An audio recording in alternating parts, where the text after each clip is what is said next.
हाँ, vectors basic requirement of mathematics का हमारी सीरीज चल रही थी, जिसमें वेक्टर को लेके ये सेकंड वीडियो है। पहले वीडियो में हमने देखा था what is the vector, what it means, क्या फिजिक्स में इसका यूज़ है, what are the types of the vector, vector के टाइप्स कौन कौन से हैं, इक्वल वेक्टर स्टडी किया था, यूनिट वेक्टर स्टडी किया था, नल वेक्टर स्टडी किया था, को लीनियर को प्लानर वेक्टर स्टडी किया था, नेगेटिव वेक्टर स्टडी किया था। ये अब तक हम पिछले वीडियो में देख चुके हैं।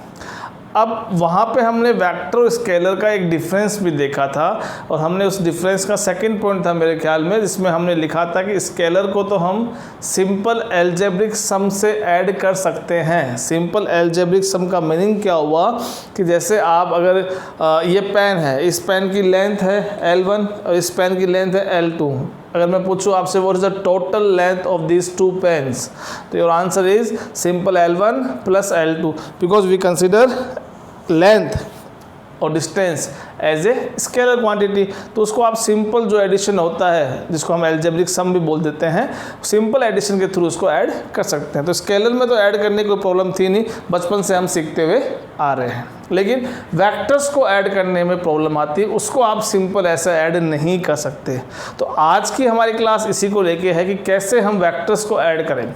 तो for that we have to learn some special methods that require for addition of vector.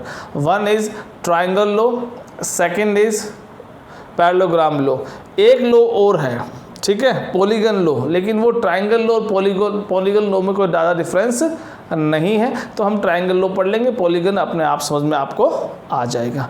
नमस्कार, मेरे फिजिक्स के सारे उस्ताद, नाम शेखर, काम फिजिक्स को इजी बनाना।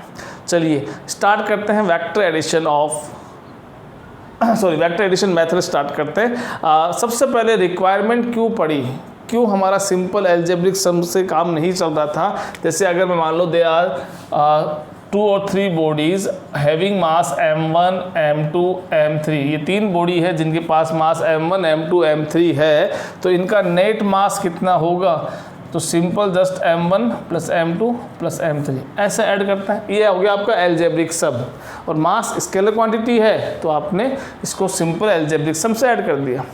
लेकिन वेक्टर्स में क्या प्रॉब्लम आती है, तो देखो एक एग्जांपल लेता हूँ, उस एग्जांपल से आपको प्रॉब्लम समझ में आ जाएगी कि क्या प्रॉब्लम है। जैसे एक ये ब्लॉक है सपोज, और इस ब्लॉक पे मैंने फोर्स लगाया F = 2 newton and another force but in the opposite to the previous one, पहले वाले के ऑपोजिट डायरेक्शन में दूसरा फोर्स लगाया 2 न्यूटन। अब आपसे मैं क्वेश्चन पूछूं what is the net force on this block, इस ब्लॉक पे नेट फोर्स कितना है। अब कोई आंसर देगा 4, तो अगर उसने आंसर 4 दिया है तो इसका मतलब क्या हुआ, उस पे नेट फोर्स है। अब किसी भी बॉडी पे आपने 9th क्लास में पढ़ा है, और अभी भी अपन लॉज ऑफ मोशन वाला चैप्टर आएगा, इसका अगला 5th चैप्टर जब आएगा तो हम वहाँ भी स्टडी करेंगे कि जब भी किसी ऑब्जेक्ट पे नेट फोर्स अगर कुछ होता है तो ऑब्जेक्ट डेफिनेटली मूव करता है। जैसे ये पेन है, ये पेन अभी मूव क्यों नहीं कर रहा है, क्या इस पे फोर्स नहीं है, क्या इस पे फोर्स है। क्यों इस पे फोर्स है, देखो इसके पास मास है कि नहीं है मास। और आपने पढ़ा है 9th क्लास में, या सिंपल आपको पता है कॉमन सेंस से कि इस पे अभी अर्थ इसको अपनी तरफ खींचती है। जैसे मेरा हाथ में हटा लूँगा तो अर्थ इसको अपनी तरफ खींच रही है और इसको ले जाएगी। ऐसा नहीं है कि अभी मेरे हाथ में है तो अर्थ का फोर्स नहीं लग रहा है, 0 फोर्स है, और मेरा हाथ हटाते ही इस पे फोर्स लगना स्टार्ट हो जाएगा, ऐसा तो नहीं है। इस पे फोर्स तो कंटिन्यूसली लग रहा है, ठीक है। ये तो मेरे हाथ को बीच में लाके मैंने इस पे फोर्स लगाया है। एक फोर्स आपको दिख रहा है कि अर्थ इसे नीचे खींच रही है, तो अगर अर्थ का फोर्स अगर होता केवल एक ही फोर्स तो ये नीचे ही जाता, लेकिन अभी ये नीचे नहीं जा रहा, ना ऊपर जा रहा है, ये मूव नहीं कर रहा। इसका मतलब क्या हो रहा है कि यहाँ जो अर्थ का फोर्स लग रहा है उसके ऑपोजिट कहीं ना कहीं दूसरा फोर्स भी एक्ट हो रहा होगा, और वो कहाँ से एक्ट हो रहा है, मेरे हाथ से। मैंने इस पे ऊपर तरफ फोर्स लगा रखा है, तो अब ये 2 फोर्स एक्ट कर रहे हैं तब जाके रुका हुआ है। अगर मेरा फोर्स मैं बढ़ा देता हूं तो ये ऊपर तरफ मूव करना शुरू कर देगा, और अर्थ अपना फोर्स बढ़ा देती है तो ये नीचे की तरफ मूव करना शुरू कर देता है। बढ़ा देने का मतलब क्या होता है, अनबैलेंस फोर्स। क्या होता है, अनबैलेंस फोर्स। ठीक है, अगर इक्वल फोर्सेस होंगे, इधर भी 2 न्यूटन लग रहा है, नीचे भी 2 न्यूटन लग रहा है इसकी तरह, तो ये आपका मूव नहीं करेगा, यानी इस पे नेट फोर्स कितना होगा, 0 काउंट होगा। अगर फोर्सेस लगने के बाद भी ऑब्जेक्ट मूव नहीं कर रहा है, it means the net force on that object is 0, उस ऑब्जेक्ट पे नेट फोर्स 0 है। और अगर ऑब्जेक्ट मूव कर रहा है, इसका मतलब उस पर नेट फोर्स 0 नहीं है। तो अभी देखो इस कंडीशन में आप देखो, अगर आपसे पूछे what is the net force on this block, आपका आंसर आएगा 0। लेकिन अगर अपन एल्जेब्रिक सम से देखें तो 2 + 2 तो 4 आना चाहिए, नहीं आना चाहिए। इसका मतलब 2 + 2 4 तो नहीं है, क्योंकि प्रैक्टिकली हमें दिख रहा है कि ये ब्लॉक यहाँ से मूव नहीं करेगा, इस पे फोर्सेस लग रहे हैं, ब्लॉक यहाँ से मूव नहीं करेगा, इसका मतलब इस पे नेट फोर्स 0 है। पर 0 कैसे आया, 2 + 2 तो 4 होता है, बस यही प्रॉब्लम है। यानी हम सिंपल अगर एडिशन करना चाहें वेक्टर्स का, तो आपका रिजल्ट जो आएगा वो रिजल्ट इनकरेक्ट आएगा, वो प्रैक्टिकली अप्लीकेबल नहीं है। अगर मान लो इस पे मैं फोर्स लगाता हूँ 3 न्यूटन, उधर से 2 न्यूटन, अब बताओ किधर मूव करेगा ये, ऑब्वियसली इस डायरेक्शन में मूव करेगा, लेकिन कितने से, 1 न्यूटन से मूव करेगा। अगर मान लो मैं इस पे फोर्स बढ़ा देता हूँ लेट 4 न्यूटन इस तरफ से, तो अब ये इस तरफ मूव करेगा, फिर अब ये बड़ा फोर्स इस तरफ एक्ट हो रहा है, कितने से, 1 न्यूटन से, 4 न्यूटन से नहीं, 1 न्यूटन से। इसका मतलब यहाँ पे एक स्पेशल मेथड अप्लाई किया जाता है, जिससे रिजल्ट जो आता है उस रिजल्ट के बेसिस पे उस ब्लॉक का मूवमेंट डिसाइड होगा। और यही क्या है हमारा वेक्टर एडिशन का मेथड। हमें अब मेथड्स बनाने पड़ेंगे, उनको अप्लाई करने पड़ेंगे, उनसे रिजल्ट निकालने पड़ेंगे। सिंपल एल्जेब्रिक सम से हम सॉल्यूशन नहीं निकाल सकते। ठीक है, तो स्टार्ट करते हैं। पहला मेथड क्या है, पहला है ट्राइंगल मेथड। ट्राइंगल मेथड भी नाम इसका, दूसरा इसका ग्राफिकल मेथड भी नाम है। ठीक है, इसे ट्राइंगल मेथड भी बोलते हैं और ग्राफिकल क्यों, क्योंकि ये एरो से ही सारा एक्सप्लेन करता है आपके वेक्टर एडिशन को। ठीक है, तो इसको आप triangle law of vector addition बोल ले या graphical method of vector addition बोल ले, एक ही बात है। ठीक है, स्टार्ट करते हैं। जैसे मान लो कि अभी मैं आपको समझा रहा हूँ, पहले ये लॉ समझा रहा हूँ और फिर इसको मैं एक प्रैक्टिकल एग्जांपल लूँगा और जिससे आप इसको ईजिली कनेक्ट कर सकते हैं कि हाँ ऐसा ही होता है। ठीक है, तो देखो सपोज मेरे पास 2 ऑब्जेक्ट हैं,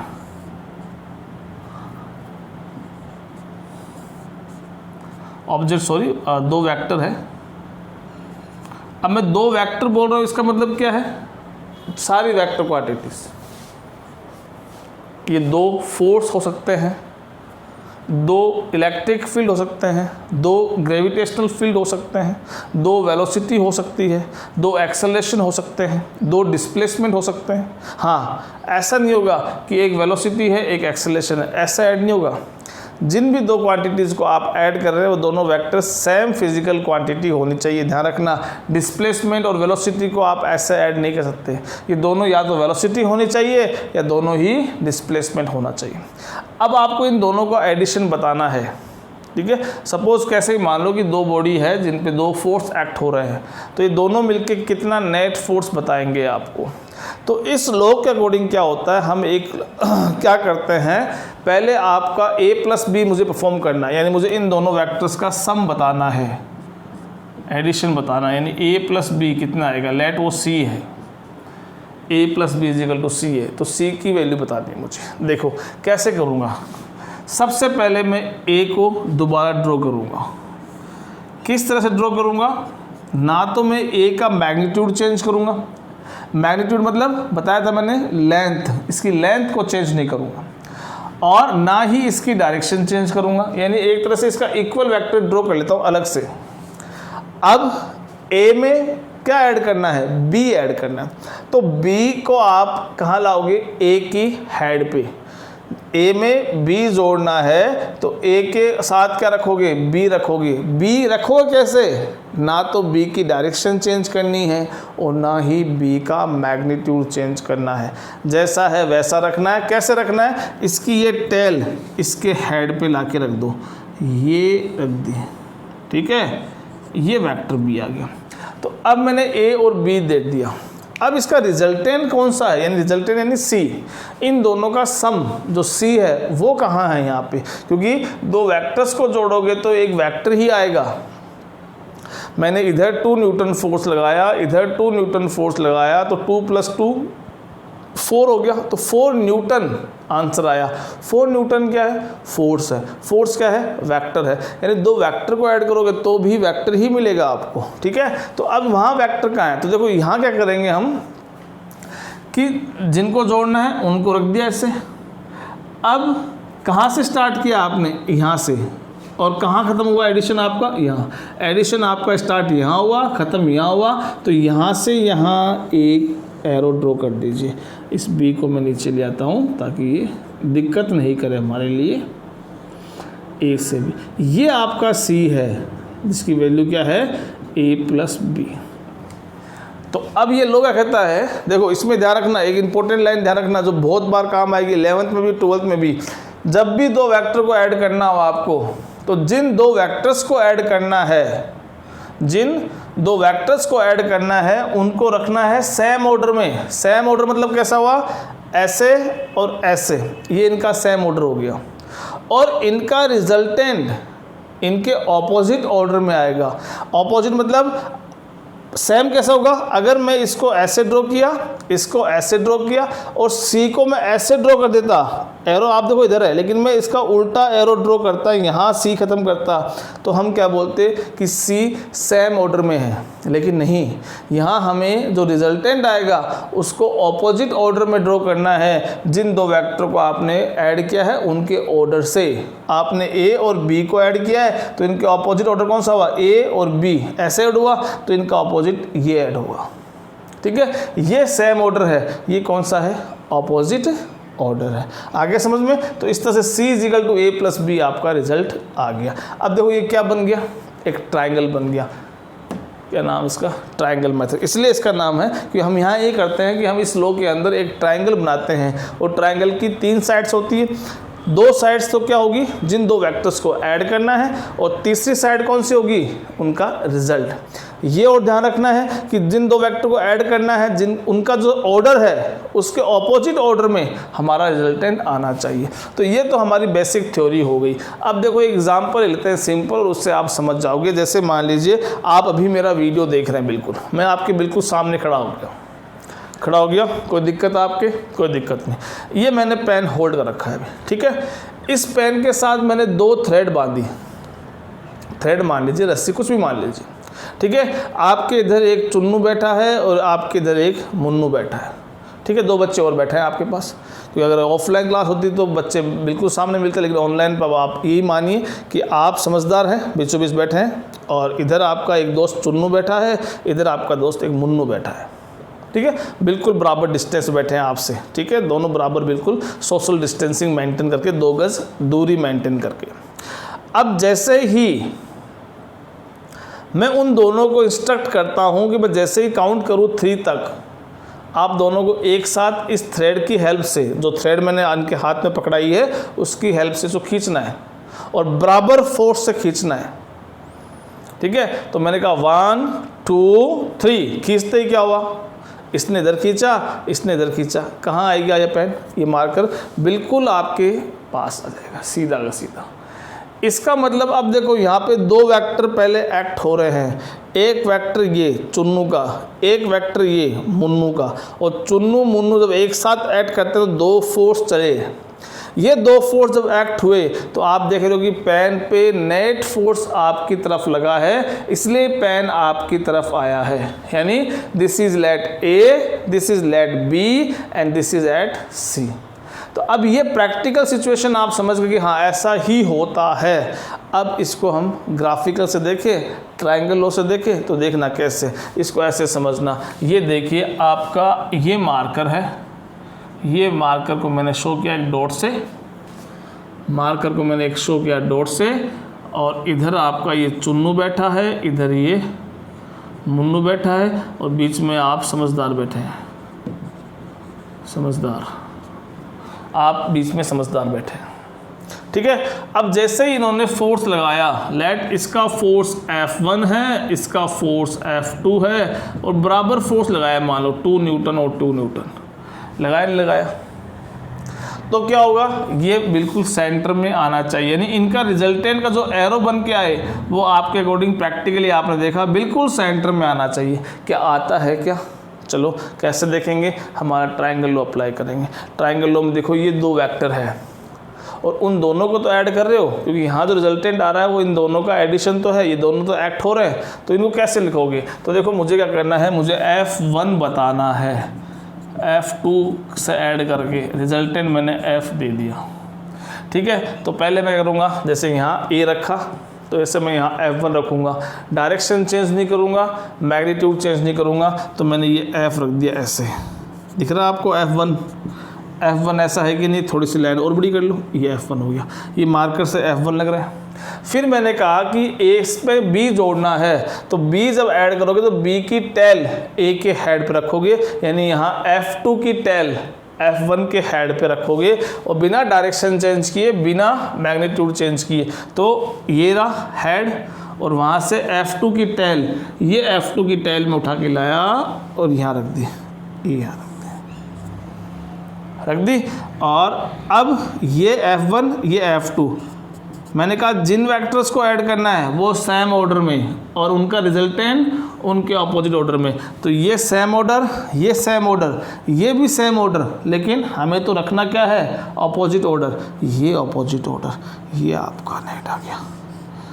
अब देखो इस तरफ आपका F नेट आया, यानी अब मैं इसको यहाँ से उठा के यहाँ रखूँ तो ये आपका नेट F आ गया। आया कि नहीं आया प्रैक्टिकली समझ में कि रिजल्टेंट F ऐसा ही आ रहा है, ये प्रैक्टिकली आपने समझा, और इसी को आपने ट्रायंगल लॉ से एक्सप्लेन किया है कि किस तरफ आपके फोर्स की रिजल्टेंट डायरेक्शन आएगी, ठीक है। तो ये हमारा बेसिक ट्रायंगल लॉ है जो हम यूज़ करते हैं। इसमें एक बार में दो वेक्टर ऐड कर सकते हैं, अगर वेक्टर मान लो ज़्यादा हो, 3 हो, 4 हो, तो हम कैसे करते हैं, हम सिंपल क्या करते हैं, पहले 2 को ऐड कर लेते हैं, उनका जो रिजल्ट आता है उस रिजल्ट को 4th वाले से ऐड कर देते हैं, फिर उसका रिजल्ट जो आता है उसको 5th वाले से ऐड करते हैं, और सो ऑन चलने दीजिए, ठीक है। ज़्यादा 3 या 4 वेक्टर का ही अपने पास क्वेश्चन आता है। जैसे मान लो अभी आपने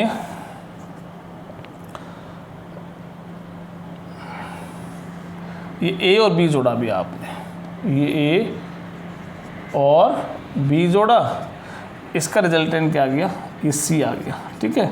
मान लो एक वेक्टर यहाँ पे और है, ये रहा, ये D वेक्टर है, तो अब C को D से जोड़ोगे तो C और D, और रिजल्टेंट क्या है इनका, लेट E आया, ठीक है।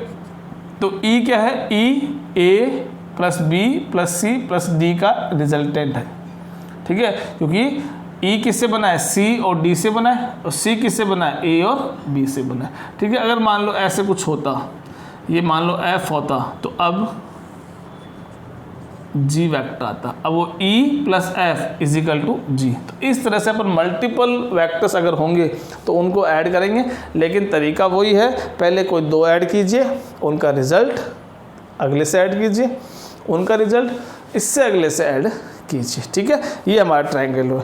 अब हम आते हैं, देखो इसमें क्या है, इसमें हमें डायरेक्शन का सेंस तो मिल रहा है कि आपका जो रिजल्टेंट फोर्स आता है या रिजल्टेंट जो वेक्टर आता है उसकी डायरेक्शन क्या होगी, क्योंकि वेक्टर के पास डायरेक्शन होती है, तो हमें डायरेक्शन इंपॉर्टेंट होती है, लेकिन हमें अब मैग्नीट्यूड भी चाहिए। यानी यहाँ इस क्वेश्चन में आपको ये तो आंसर मिल गया कि आपका फोर्स किस डायरेक्शन में लगेगा, पर कितना लगेगा अभी हमें ये आंसर नहीं मिल पाया। तो वो आंसर कैसे नहीं मिलेगा, उसके लिए हमें एक मेथड पहले कौन सा, पैरेललोग्राम स्टडी करेंगे, उसके बाद ही हम इसको बताएंगे, ठीक है। तो चलिए आइए मेरे साथ,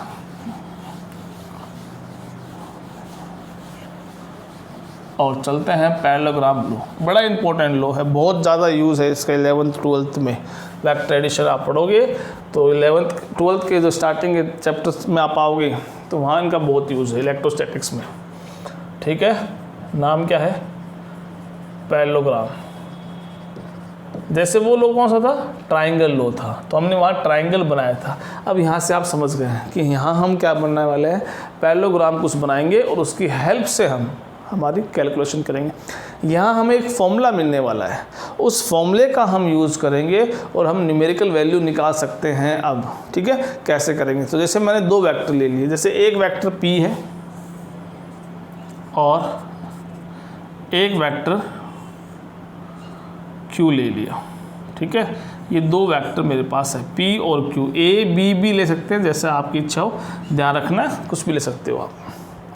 ठीक है जी, अब आपको बेसिक पता है। अभी अगर मैं आपसे पूछूं कि p और q का रिजल्टेंट क्या आएगा, तो अभी आपने देखा कि जिन 2 वेक्टर को आप ऐड कर रहे हो f, उसका रिजल्टेंट का आया था सेंटर में, तो इसका रिजल्ट भी सेंटर में आएगा। हाँ, एक चीज़ और बताना भूल गया मैं आपको, ये सेंटर में बिल्कुल कब आ रहा है भाई? ये F1 2 न्यूटन था, ये 2 न्यूटन था, तब तो बिल्कुल सेंटर में आ गया, कोई दिक्कत नहीं। यहाँ से जितना एंगल बन रहा है उतना ही एंगल यहाँ से बन रहा है। लेकिन अगर ये 3 न्यूटन होता तो ये कुछ इस तरफ थोड़ा सा बैंड होता, इसकी तरफ। कॉमन सेंस है ये, आप देख सकते हैं, इस तरफ थोड़ा सा बैंड होता। अगर ये फोर्स बड़ा होता, ये 4 न्यूटन होता, तो ये इस तरफ बैंड होता। ठीक है, तो लेकिन अल्टीमेटली तो जो भी रिजल्ट आएगा वो बिटवीन दीज 2 वेक्टर ही रहेगी। उस रिजल्ट की डायरेक्शन इन 2 वेक्टर्स के बीच में ही रहने वाली है। ऐसा नहीं होगा कि ये 2 फोर्स आपने इधर वेक्टर लगाया और रिजल्टेंट यहाँ आ रहा हो, ऐसा नहीं होने वाला। अगर समझ में, तो ये p और q 2 वेक्टर है, तो इन दोनों का रिजल्टेंट जिसका मैंने नाम r दे दिया है, वो r यहीं कहीं दिखेगा आपको। ठीक है, तो ये मैंने r दे दिया। मैंने नहीं कह रहा हूँ ये सेंटर में, हम इसके लिए एंगल निकाल देंगे। ये आपका r आ गया। r क्या है? p plus q। यहाँ r क्या है? p प्लस q का एडिशन है। ठीक है, ये आ गया। अब पैरेललोग्राम लो है तो पैरेललोग्राम कंप्लीट करते हैं। कैसे कंप्लीट करते हैं देखिए।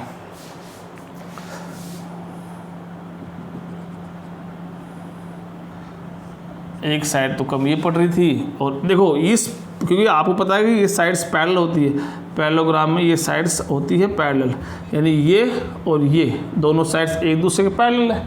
अब याद कीजिए, इक्वल वेक्टर मैंने आपने पढ़ाया था, आपको पता है पैरेललोग्राम में ये दोनों पैरेलल होते हैं, इसका मतलब दोनों की लेंथ सेम होती है, दोनों की डायरेक्शन सेम होती है। अगर ऐसे 2 वेक्टर्स हो जाए जिनकी लेंथ यानी मैग्नीट्यूड सेम हो, जिनकी डायरेक्शन भी सेम हो, एक दूसरे के पैरेलल हो, तो उन्हें हम इक्वल वेक्टर्स कंसिडर करते हैं। It means if this is the q vector and we also consider this as a q vector.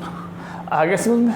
ठीक है, और थीटा यहाँ पे एंगल ले लिए इन दोनों वेक्टर्स के बीच में, तो यहाँ थीटा क्या? Theta is angle between 2 vectors जिनको आप ऐड करना जा रहे हैं। आप p और q को ऐड करना चाह रहे हैं, उनके बीच का एंगल थीटा है। आगे समझ में? अब स्टार्ट करते हैं। तो देखो यहाँ से ये p, ये q, ये r हो गया। अब देखो मैं इसको पैरेललोग्राम बना लिया। अब इसको मैं और आगे एक्सटेंड कर रहा हूँ। कैसे एक्सटेंड कर रहा हूँ कि मैं इस क्यूब का वैल्यू निकाल लेता हूँ। कैसे निकालता हूँ? देखो मैं क्या कर रहा हूँ, इसको एक तरह से एक ये राइट एंगल ट्रायंगल बना लिया मैंने, बिल्कुल सीधा ना, ये राइट एंगल ट्रायंगल बना लिया। ठीक है, नाम दे दिया मैंने, ये पी क्यू, आपका ये ओ ले लीजिए ओरिजिन, ये आप ए ले लीजिए, ये आप बी ले लीजिए, ये सी ले लीजिए, ये डी ले लीजिए, ये ओ हो गया, ये हो गया। ठीक है, अब इस क्यू पे फोकस कीजिए। मुझे इसकी वैल्यू और इसकी वैल्यू निकालनी है, यानी डी सी की वैल्यू निकालनी है और बी सी की वैल्यू निकालनी है। कैसे निकालूंगा? देखो इधर आ जाओ, ये आपको दिख रहा है एक राइट एंगल ट्रायंगल है, बड़ा बेसिक से बता रहा हूँ मैं, सीखिए। ये तो क्यू है ही आपका, और ये बी सी डी, और ये क्या है? Right angle triangle. अब आपको पता है कि what is sine theta. Sine theta क्या होता है राइट एंगल ट्रायंगल में? Perpendicular upon hypotenuse. परपेंडिकुलर कौन सा होगा? अब थीटा ये भी पॉसिबल है, थीटा ये भी पॉसिबल, तो यहाँ आ जाइए। आपको पता है कि ये पैरेलल है इसके, ये कॉमन लाइन है, इधर से ये और ये एक दूसरे के पैरेलल है, यानी भाई ऐसे तो ये एंगल अगर थीटा होता है तो इसके पैरेलल ये भी कितना होता है? थीटा होता है। So simple. ठीक है, तो ये थीटा, तो ये भी थीटा, तो हम ये थीटा लेंगे क्योंकि हमारे पास ऑलरेडी एक थीटा है, उसके बेसिस पे ये थीटा प्रूफ हम कर सकते हैं ईजिली। ठीक है, तो ये थीटा आपका आ गया। अब थीटा के सामने वाला क्या होता है? परपेंडिकुलर। तो ये आपकी परपेंडिकुलर लाइन है, ये एडजेसेंट है जो बेस है, और ये आपका हाइपोटेनियस है। तो परपेंडिकुलर अपॉन हाइपोटेनियस यानी B C upon Q, hypotenuse क्या है? Q. So B C is equal to what? Q sine theta आएंगे। ये इसको रेजोल्यूशन ऑफ वेक्टर बोलते हैं, जो हम अगले वीडियो में पढ़ेंगे। अभी तो आप इसको एक बार ऐसे समझ लीजिए, सिंपल ट्रिग्नोमेट्री की हेल्प से समझ लीजिए इसे। ये क्यू साइन थीटा यानी बी सी की वैल्यू कितनी आ गई? Q sine theta. So I right here Q sine theta. और इसकी वैल्यू निकालनी है, ये क्या है? बेस। तो हाइपोटेनियस बेस यानी cos थीटा यूज़ करेंगे, तो हमने यूज़ कर लिया cos थीटा। cos थीटा क्या होता है? DC अपॉन हाइपोटेनियस यानी base upon hypotenuse, that is Q। So your DC is equal to Q cos theta. Q cos theta, इसकी वैल्यू भी अपने पास आ गई। कन्फ्यूज मत होना थीटा में और Q में। ठीक है, ये थीटा है, थीटा मैं ऐसे ड्रॉ कर रहा हूँ ऊपर जाके, और Q को मैं ऐसे नीचे ड्रॉ कर रहा हूँ। तो ये Q cos थीटा आपका आ गया है, आगे वैल्यू। अब हम इसका कैलकुलेशन करना शुरू करते हैं। मैं सबसे पहले क्या कर रहा हूँ, एक राइट एंगल ट्राइंगल ले रहा हूँ और उस पर पाइथागोरस थ्योरम अप्लाई कर रहा हूँ। कौन से राइट एंगल ट्राइंगल पे? ट्राइंगल ओ बी सी, दिखा नहीं दिखा? ओ बी सी, ये एक राइट एंगल ट्राइंगल है जिसमें ये हाइपोटेनियस, ये परपेंडिकुलर और ये पूरी लाइन बेस हो गई। तो Pythagoras theorem, by Pythagoras theorem क्या होता है? Hypotenuse is equal to under root base square P plus base कितना, देखो यहाँ से लेके यहाँ तक बेस पी है और यहाँ से लेके यहाँ तक बेस क्या है? Q cos theta. तो p plus Q cos theta, भाई यहाँ से यहाँ इसका मैग्नीट्यूड p है और इसका यहाँ से यहाँ मैग्नीट्यूड q कोस थीटा। तो p plus Q cos theta का स्क्वायर। तो ये तो आ गया hypotenuse is equal to under root base square plus perpendicular square. तो इसका जब स्क्वायर करेंगे तो ये क्यू भी स्क्वायर हो जाएगा और साइन स्क्वायर भी बन जाएगा। ठीक है, r इज इक्वल टू, अब a प्लस बी से ओपन कर लीजिए। ठीक है, सो ये p स्क्वायर यानी a square plus b square, b कौन है? Q cos theta. तो क्यू कॉस थीटा का स्क्वायर, तो q square cos square theta plus फिर 2p क्यू कॉस थीटा। अरे भाई a square plus B square plus 2ab, ठीक है, plus Q square sine square theta. ठीक है, अब क्यू स्क्वायर इसके पास भी है, क्यू स्क्वायर इसके पास भी है, तो क्यू स्क्वायर आप कॉमन ले लीजिए। तो यहाँ से आ जाइए इधर, r इज इक्वल टू आपका p स्क्वायर, उधर q स्क्वायर मैंने कॉमन ले लिया, तो cos स्क्वायर थीटा तो इसके पास बच गया और साइन स्क्वायर थीटा इसके पास बच गया। ठीक है, और प्लस का 2pq cos theta, 2pq cos theta. ठीक है, r इज इक्वल टू, बच्चा जानता है कि sign square theta plus cos square theta 1 होता है, तो 1 मल्टीप्लाई क्यू स्क्वायर बच गया। So this is your final result.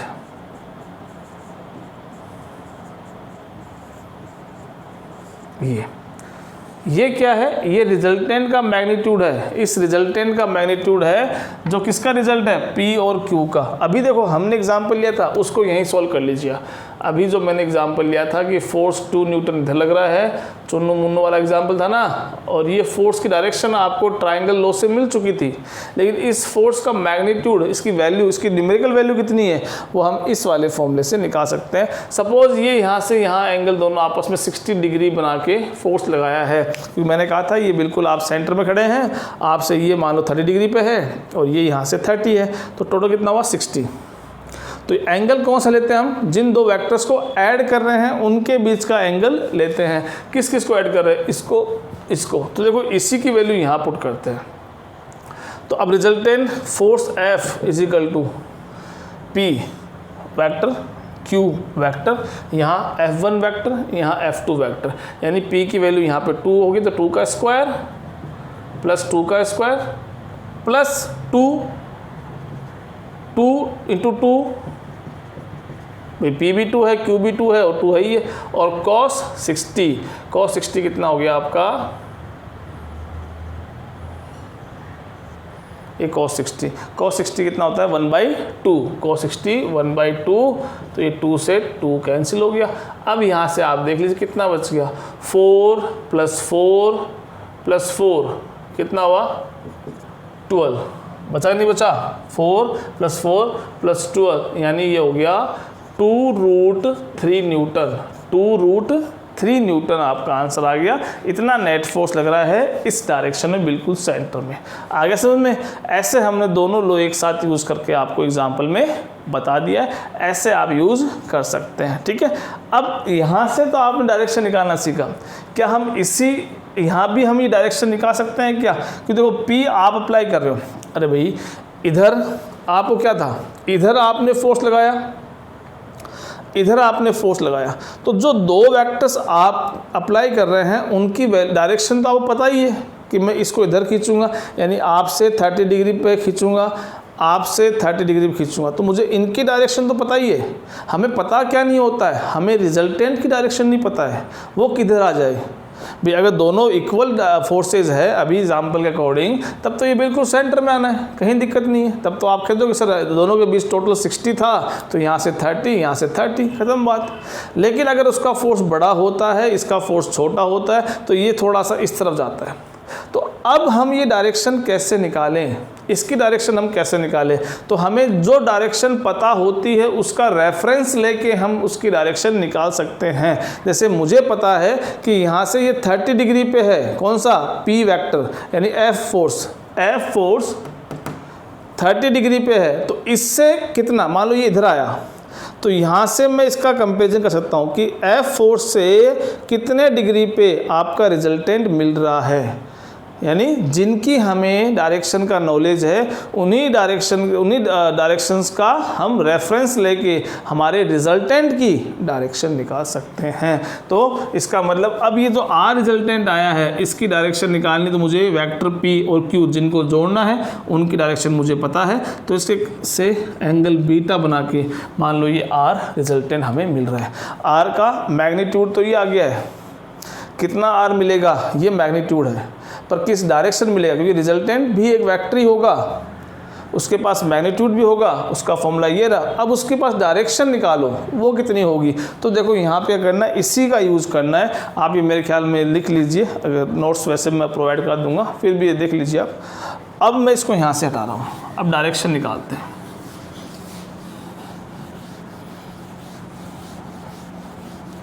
Direction के लिए मैंने tan का यूज़ किया।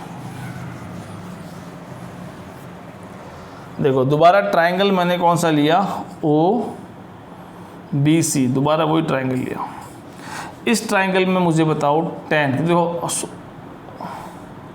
हाँ ये देखो यहाँ पे, अब इस ट्रायंगल में ये है बीटा, ठीक है, थीटा हो गया ना, एंगल यहाँ पे थीटा का नाम क्या हो गया, tan थीटा नहीं tan बीटा लिखेंगे, क्योंकि ये एंगल बीटा यहाँ बन रहा है, ठीक है। बीटा के सामने वाला परपेंडिकुलर, तो ये हो गया Q sin थीटा, और बीटा के एडजेसेंट ये क्या हो गया, base upon P + Q cos theta. बस ये आपका फॉर्मूला है, ये tan बीटा, तो यहाँ से बीटा कितना आ गया, beta = tan inverse Q sin theta upon P + Q cos theta.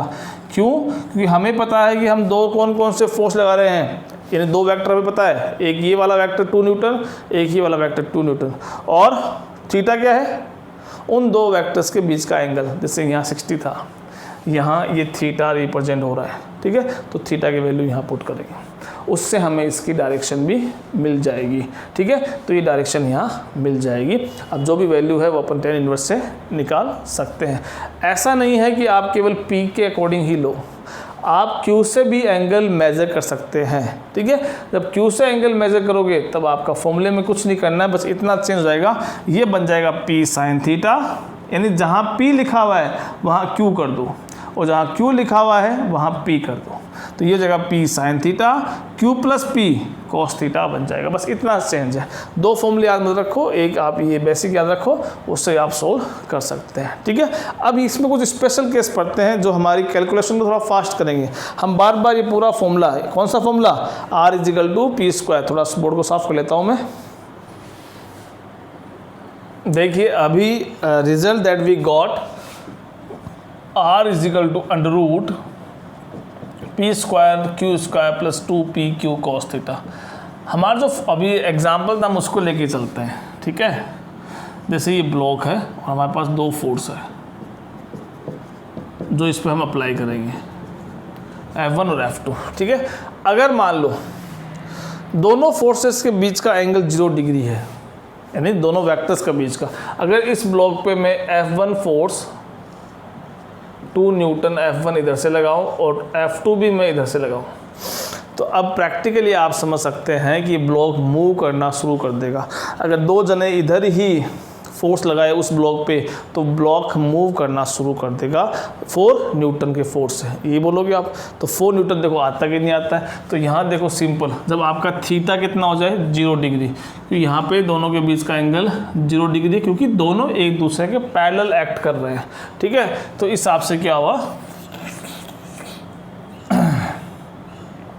फॉर्मूले में क्या आएगा, देखो इधर P square plus Q square plus 2pq और cos 0 डिग्री, क्योंकि cos थीटा, यहाँ थीटा किसकी वैल्यू होती है, उन दो फोर्सेस की वैल्यू होती है, सॉरी दो वेक्टर्स की बीच के एंगल की वैल्यू होती है। ठीक है, वो 0 की, cos 0 आपको पता कितना होता है, 1 होता है। cos 0 कितना होता है, 1 होता है। तो क्या बच गया, P square Q square plus 2pq। बचा नहीं बचा। अब ये इस पे ध्यान दो, ये बन गया a square plus B square plus 2ab। Identity पढ़ी है ना आपने, a प्लस बी का होल स्क्वायर। तो ये a प्लस बी का होल स्क्वायर जब बन जाएगा, यानी p प्लस क्यू का होल स्क्वायर जब बन जाएगा, ऊपर अंडररूट है तो इसको हटा दो, खत्म बात। अब आप इसको सिंपल एल्जेब्रिक सम बोल सकते हैं। यानी अगर थीटा 0 डिग्री उनके बीच में हो तो आप उन दो वेक्टर ऐसे हैं जिन एक दूसरे के पैरेलल एक्ट कर रहे हैं या एक ही डायरेक्शन में एक्ट कर रहे हैं, एक दूसरे के अलोंग एक्ट कर रहे हैं, तो उस केस में आप सिंपल उनको ऐड कर सकते हैं एल्जेब्रिक मेथड से, जैसे आप करते आ रहे हो। वहाँ आपको पैरेललोग्राम लॉ अप्लाई करने की जरूरत नहीं है। बस ये आइडेंटिफाई कीजिए कि हाँ ये दोनों फोर्सेस सेम डायरेक्शन में एक्ट कर रहे हैं या सेम वेक्टर है सेम डायरेक्शन के साथ में, तो इनको सिंपल बस ऐड कर दीजिए। ठीक है, पैरेललोग्राम पूरा सा आपको अप्लाई करके नहीं दिखाना है। आगे बात समझ में? ठीक है, अगर मान लो अब ये एक फोर्स इधर एक्ट कर रहा हो और एक फोर्स इधर एक्ट कर रहा हो, जैसे अभी मैंने सिचुएशन दी थी आपको। ठीक है, अब इन दोनों के बीच में देखो कितना एंगल है, क्योंकि एक फोर्स इधर एक्ट कर रहा है ये वाला तो, और ये वाला फोर्स इधर एक्ट कर रहा है। कितना एंगल हुआ, 180 डिग्री हुआ। cos 180 होता है -1, cos 180 होता है -1। तो देखो दूसरी कंडीशन में क्या होगा, यहाँ अब कितना आएगा, यहाँ 180 डिग्री आएगा, क्योंकि अब थीटा कितना हो गया, 180 हो गया, और cos 180 होता है -1, तो ये -1 से मल्टीप्लाई होगा। ये क्या बन जाएगा, a square plus B square minus 2ab, a minus B whole square, square under root cancel, ये ख़त्म। यानी अब सब्ट्रैक्ट कर दो इसको, तो सिंपल देखो 2 और -2 0, और ब्लॉक मूव नहीं करेगा क्योंकि ब्लॉक पे नेट फोर्स 0 है, फोर्स है ही नहीं है। और कोई ऑब्जेक्ट तभी मूव करता है जब उस पर नेट फोर्स होना चाहिए। अगर इसको मैं 3 कर दूं, उधर 2 कर दूं, तो आप समझ गए, आप 3 - 2 करना है 1, ये 4 हो ये 3 हो तो 4 - 3 1 इस डायरेक्शन में। आगे समझ में, बड़ा ईजी। ठीक है, और अगर थीटा 90 डिग्री हो, ठीक है, यानी एक फोर्स ऐसे एक्ट हो रहा हो मान लो, और एक फोर्स ऐसे एक्ट कर रहा हो, कैसे मान लीजिए, उस केस में क्या करना है कि cos 90 कितना होता है, cos 90 0 होता है। cos 90 कितना होता है, 0, तो ये पूरी टर्म 0 हो जाएगी, केवल p square plus q square बचेगा। तो उस सिचुएशन में हमारा फॉर्मूला ये बन जाएगा। ये हमारे स्पेशल केस है जो हमें रिक्वायरमेंट रहती है। डायरेक्ट हम इनको याद रखेंगे, ठीक है, और इनको सॉल्व करेंगे। चलिए अब कुछ क्वेश्चंस देखते हैं इसके ऊपर। समझने के लिए और बेटर अंडरस्टैंडिंग के लिए। जैसे एक क्वेश्चन ले लेते हैं अपन कि 3 टाउन है, A B C टाउन है, ठीक है, और इन टाउन में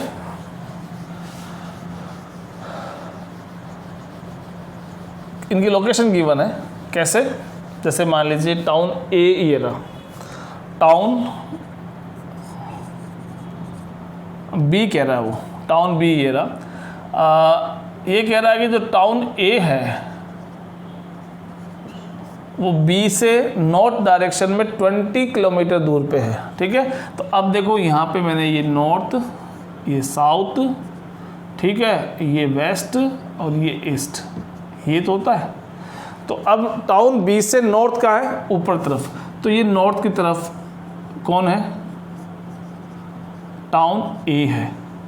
और टाउन A से ईस्ट की तरफ कौन है? सॉरी, वेस्ट की तरफ। वेस्ट की तरफ कौन है आपका?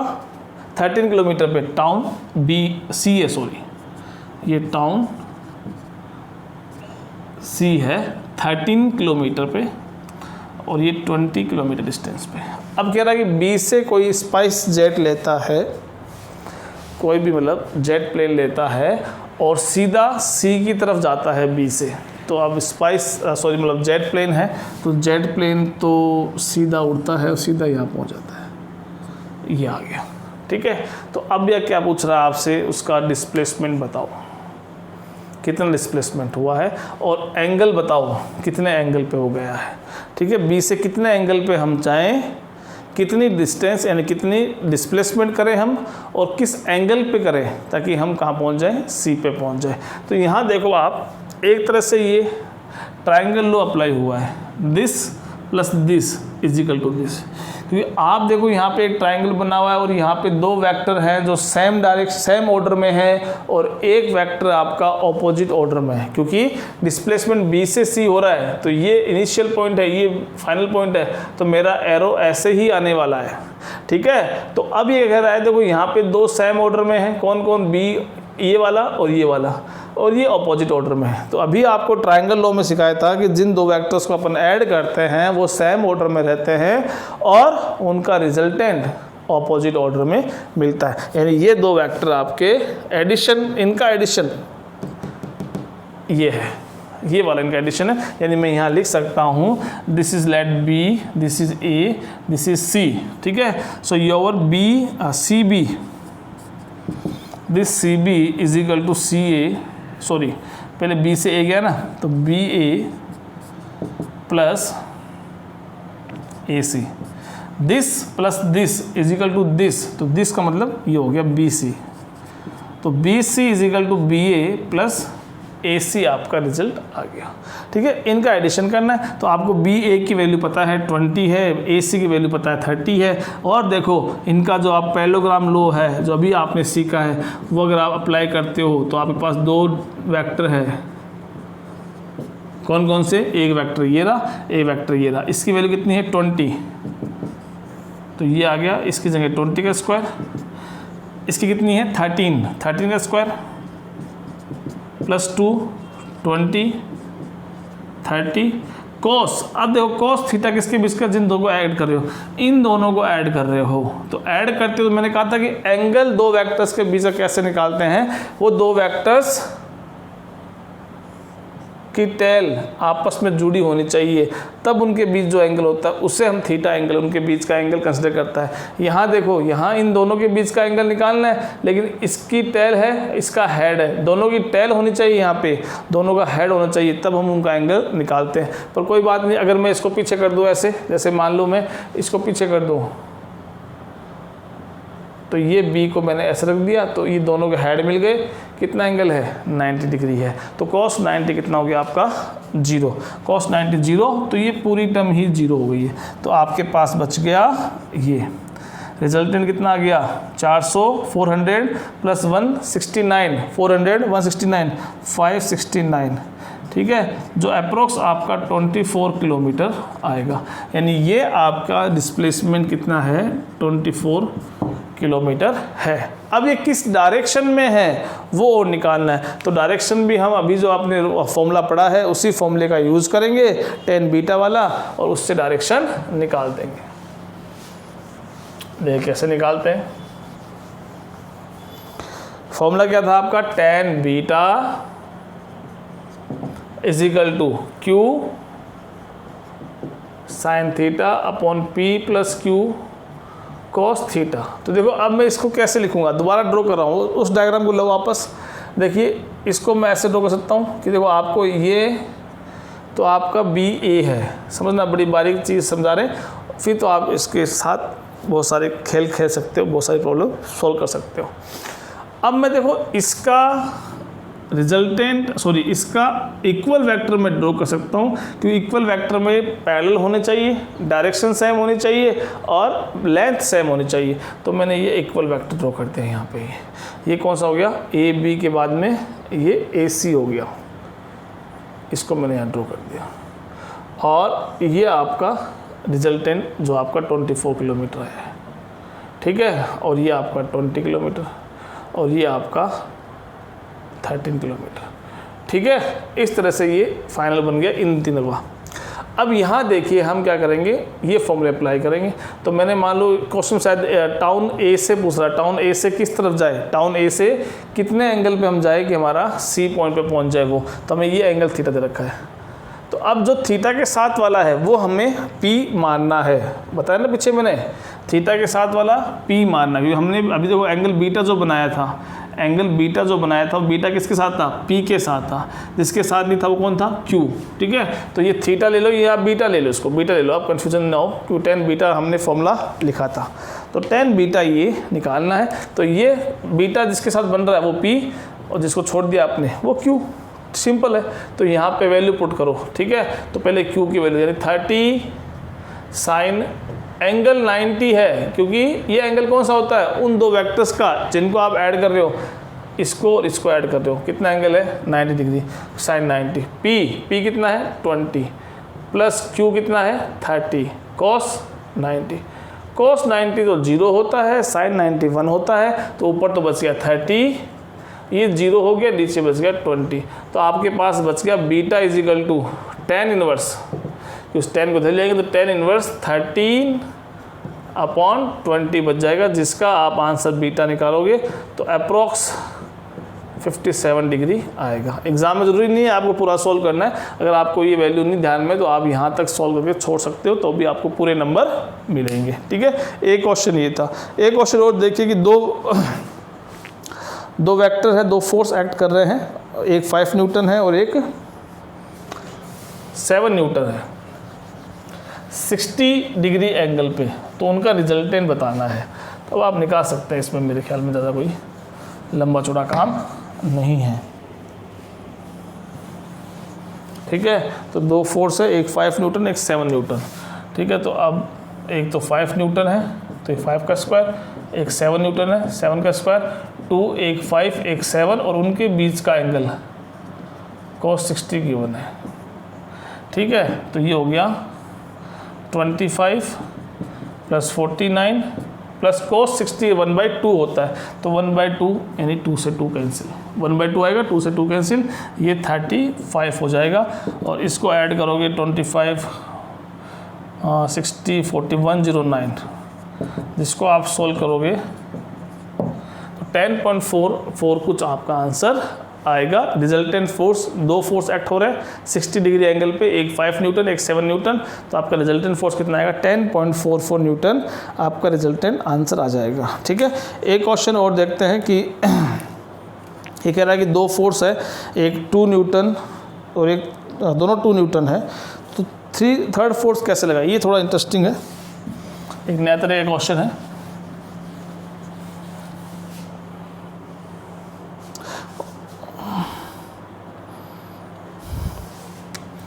एक ब्लॉक है जिस पे एक फोर्स एक्ट हो रहा है नॉर्थ डायरेक्शन में और एक फोर्स एक्ट हो रहा है लेट ईस्ट डायरेक्शन में, ये ईस्ट है या चाहिए इधर, मान लो ये की बात है, यानी हमें 90 डिग्री पे दोनों फोर्स एक्ट करवाने, सीधी सी बात ये है, ठीक है। और ये 2 न्यूटन है 2 न्यूटन है। अब ये क्या कह रहा है कि ऑब्वियसली देखो यहाँ पे क्या होगा, जब इस तरह से एक फोर्स इधर एक्ट होगा, एक फोर्स इधर एक्ट होगा, जब दोनों फोर्स एक साथ लगेंगे, जब दोनों फोर्स एक साथ लगेंगे तो ये ऑब्जेक्ट क्या जाएगा, इधर जाएगा, ये ऑब्जेक्ट इस तरफ चलना शुरू करेगा, ठीक है, यानी इसके पास रिजल्टेंट फोर्स है, इसको हम जीरो नहीं बोल सकते हैं, क्योंकि आपको पता है कि 90 डिग्री के लिए फॉर्मूला क्या है, simple P square plus Q square का अंडर रूट, यानी 2 square plus 2 square 4 into plus 4 plus 4 8 under root 8 force इस पर एक्ट हो रहा है, यानी ये ऑब्जेक्ट मूव तो करेगा और कुछ इधर मूव करेगा,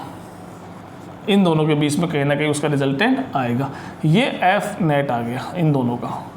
क्वेश्चन में कह रहा है कि आपको एक फोर्स मैंने दिया F3, वो इस पे एक्ट करवाना है और ऐसे एक्ट करवाना है कि ये आपका जो बॉक्स है वो मूव करे ही नहीं। क्वेश्चन समझ रहे हो आप? हो क्या रहा है कि इन दोनों फोर्स की हेल्प से तो इसको मूव करना होगा, कि ये दोनों एक्ट करेंगे तो ये ब्लॉक यहाँ से मूव करेगा ही करेगा, ब्लॉक को आगे मूव जाना ही करेगा। अब क्वेश्चन में कह रहा है कि आपको हमने एक फोर्स और दिया कि F3 फोर्स लीजिए, वो भी अप्लाई कीजिए, पर अप्लाई करने के बाद आपका ऑब्जेक्ट मूव नहीं करना चाहिए, आपका ब्लॉक मूव नहीं करना चाहिए, सीधी सी बात है। तो देखो इन दोनों का रिजल्टेंट ये आ रहा है और ये कितना आ रहा है, अभी मैंने बताया सिंपल आपका कोस 90 डिग्री है ना, तो P square plus Q square होता है अंडर रूट में, यानी 2 स्क्वायर प्लस 2 स्क्वायर, ये हो गया अंडर रूट 8, जिसको हम लिख सकते हैं 2 रूट 2। तो ये 2 रूट 2 न्यूटन फोर्स एक्ट हो रहा है। तो F3 आप कितना लगाओगे, F3 इस डायरेक्शन में इतना ही एक्ट करवाओगे, इसके जस्ट ऑपोजिट, ताकि ये इसको कैंसिल कर दे और अब आपका ब्लॉक मूव करेगा ही नहीं। क्योंकि ये क्या है, ये इन दोनों का रिजल्टेंट है, जिसको आपने एक तीसरे फोर्स से बैलेंस कर दिया, बैलेंस करते ही अभी ये नेट फोर्स इस पर जीरो हो गया है और आपका ब्लॉक मूव करना रुक जाता है। आ गया समझ में? तो ये भी एक क्वेश्चन था। एक क्वेश्चन देखते हैं कि ये भी कई सिचुएशन में कई बार डायरेक्ट हम यूज़ कर लेते हैं, ये वैल्यू हमारे दिमाग में रहती है, बहुत बार यूज़ करते हैं। ये क्या कह रहा है कि दो वेक्टर मैंने आपको दिए P और Q, और उनका जो रिजल्टेंट आया है वो उनके इक्वल आया है, ये है। जैसे मान लो 4 न्यूटन फोर्स है, दूसरा भी 4 न्यूटन फोर्स है, और उनका रिजल्टेंट जो आता है वो भी 4 न्यूटन आता है। ये कंडीशन कौन सी है, यानी इस कंडीशन में आपको बताना है कि उन दोनों फोर्सेस के बीच का एंगल कितना होना चाहिए। यानी क्या कह रहा है कि दो वेक्टर है P, एक वेक्टर है Q, और उनका रिजल्टेंट है R। इन तीनों का मैग्नीट्यूड सेम है। मैग्नीट्यूड पता ना कैसे लिखते हैं, वेक्टर को मॉडुलस में बंद कर दो, यानी magnitude of P is equal to magnitude of Q is equal to magnitude of R. In this situation what is the angle between P and Q? इन दोनों के बीच में कितना एंगल होगा कि जब हमें रिजल्टेंट मिले वो भी उन्हीं वेक्टर के बराबर मिले। दो वेक्टर बराबर है और उनका रिजल्टेंट भी हमें बराबर मिले उन्हीं के वैल्यू के, वो एंगल कितना होना चाहिए। तो निकालते, देखो अभी आपने पढ़ा है पैरेललोग्राम लॉ पढ़ा आपने,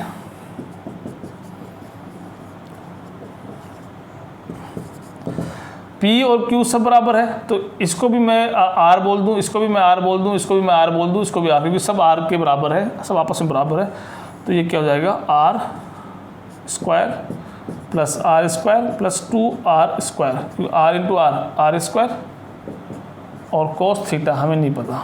ठीक है, आप दोनों तरफ अगर दो स्क्वायर कर दो, दोनों तरफ स्क्वायर करने से ये R स्क्वायर बन जाएगा, यहाँ का अंडर रूट हट जाएगा, ये R square plus R square 2R square, उधर भी 2R स्क्वायर और cos थीटा बच गया। R square is equal to 2R square मैंने ले लिया कॉमन, ये 1 प्लस cos थीटा बच गया।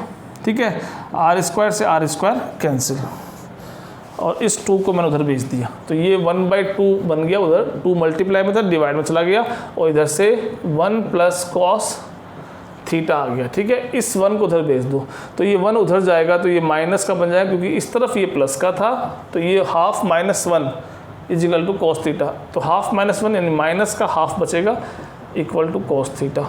माइनस का हाफ क्या होता है, cos 120 की वैल्यू होती है। cos 120 की वैल्यू कितनी होती है, माइनस हाफ होती है, यानी यहाँ थीटा कितना आ गया, यानी अगर दो वेक्टर्स है, जैसे अभी मान लो कि 2 न्यूटन इधर लगाया और 120 डिग्री पे दूसरा 2 न्यूटन, दो फोर्स ऐसे लगाए मैंने जो एक दूसरे से 120 डिग्री पे है, तो उनका रिजल्टेंट भी 2 न्यूटन ही आएगा और बिल्कुल सेंटर में आएगा। उनका रिजल्टेंट भी 2 न्यूटन ही आएगा और बिल्कुल सेंटर में ही आएगा। ठीक है, अब एक लास्ट क्वेश्चन और देख लेते हैं अपन। ये नीट 2016 का दे रखा है। ठीक है,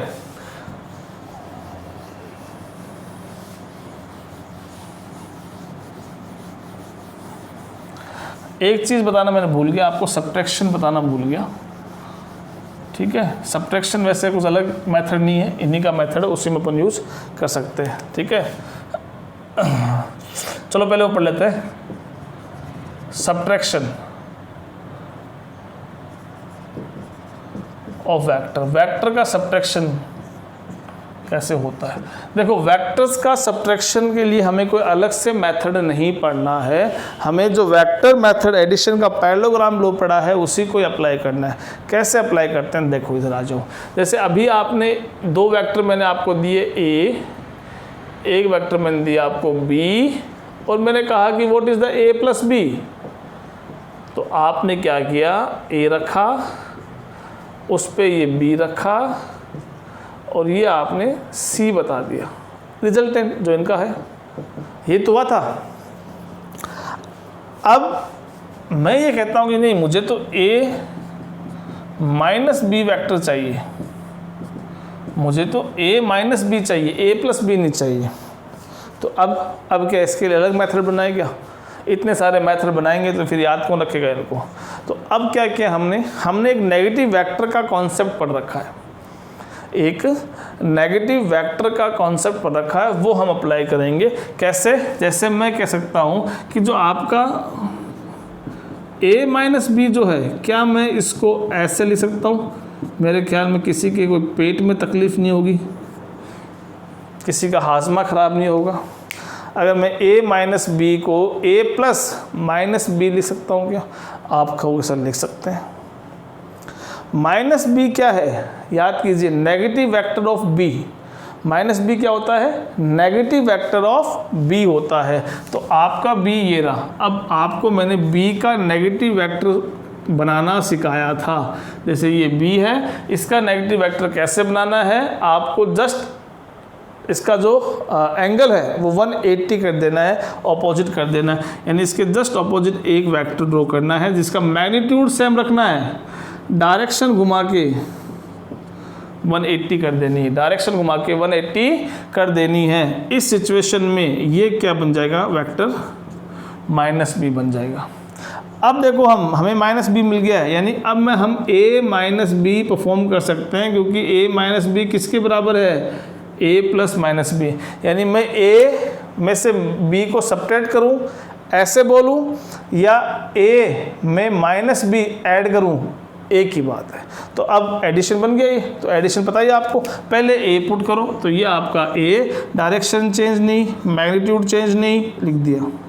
माइनस बी देखो यहाँ से, अब ये माइनस बी नहीं है, ये b है। माइनस बी कौन सा, ये है। तो इसकी टेल इसके हेड पर रखनी है, इसकी टेल इसकी हेड पे, ये माइनस बी, ये माइनस बी मैंने यहाँ रख दिया।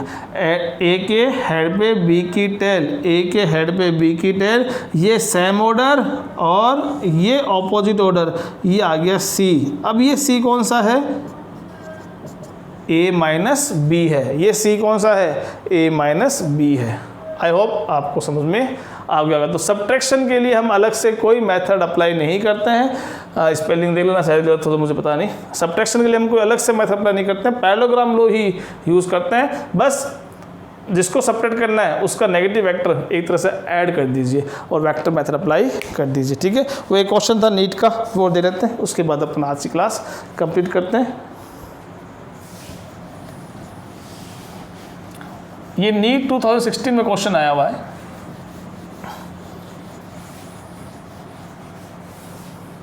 ये कह रहा है magnitude of a plus B, magnitude of a plus B is equal to magnitude of a minus B, ऐसा है।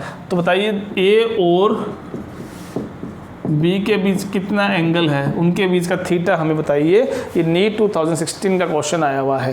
तो a प्लस बी का मैग्नीट्यूड कितना होता है और a माइनस बी का मैग्नीट्यूड कितना होता है, देखिए आप। a square plus B square plus 2ab ये होता कि नहीं होता है, इज इक्वल टू इसका क्या होता है a square plus B square minus 2ab, a minus B का मैग्नीट्यूड, क्योंकि इसमें 180 डिग्री एंगल बन जाता है। ठीक है, कॉस थीटा भी आता है, सॉरी कॉस थीटा और कॉस थीटा को थीटा तो हमें निकालना ही है, तो ये इस तरह से बन जाएगा। क्योंकि a प्लस बी है तो a प्लस है और वहाँ माइनस का लिए अपने माइनस का साइन यूज़ कर लिया। ठीक है, अब दोनों तरफ स्क्वायर कर दिया, तो दोनों तरफ स्क्वायर करते a square plus B square plus 2ab cos theta is equal to a square plus B square minus 2ab cos theta. a square से a square cancel, b square से b स्क्वायर कैंसिल, इसको धर लिया है तो ये 2 + 2 4ab cos theta, उधर कौन रह गया 1 रह गया है, उधर कौन रह गया है 1 रह गया, 1 नहीं 0 रह गया, सॉरी हाँ 0 रह गया है, वो 0 रह गया है। ठीक है, अब इस 4ab उधर भेज दिया तो cos theta is equal to कितना हो गया 0, इसको उधर भेज दिया, थीटा कॉस थीटा 0 आ रहा है और कॉस 90 वैल्यू कितनी होती है, तो 0 को मैं कॉस 90 भी लिख सकता हूँ, यानी थीटा कितना आ गया आपका 90 डिग्री। सीधी सी बात है, ये पहले बता चुका हूँ मैं आपको, यानी थीटा अगर 90 होगा तो चाहे वो a प्लस बी हो चाहे a माइनस बी, क्योंकि आगे वाले टर्म में कॉस थीटा 90 होने से पूरी 0 हो जाएगी, ये वैल्यू पूरी 0 बन जाएगी और ये वैल्यू भी 0 बन जाएगी, दोनों तरफ a square plus B square a square plus B square ही बचने वाला है।